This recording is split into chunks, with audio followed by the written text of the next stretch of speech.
আসসালামু আলাইকুম রহমতুল্লাহ। আলহামদুলিল্লাহ আলহামদুলিল্লাহি ওয়া কাফা ওয়া সালামু আলা ইবাদিহিল্লাযীনা ইসতাফা।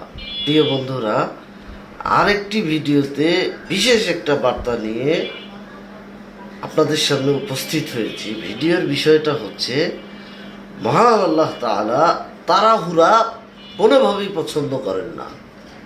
মানুষ চায় আজ দোয়া করলে কালকেই যেন ফলটা পেয়ে যায়, কিন্তু মহান আল্লাহ বলেন আমাদেরকে ধৈর্য ধরতে হবে, অর্থাৎ ধৈর্য ধরো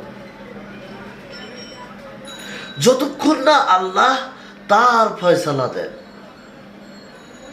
আমরা যা চাই সেটা হয়তো আমাদের জন্য এখন ভালো নয়,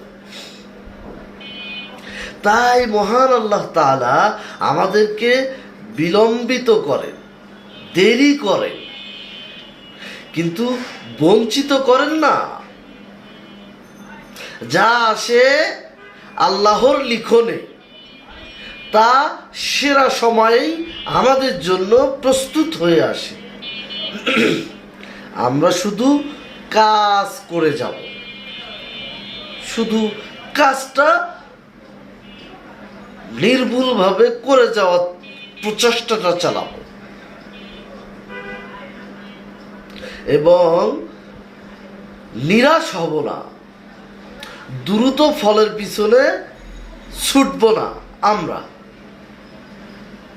আল্লাহ আমাদেরকে যে সময় দেন বা যে সময়ে দিবেন সেই সময়টাই আমাদের জন্য সঠিক।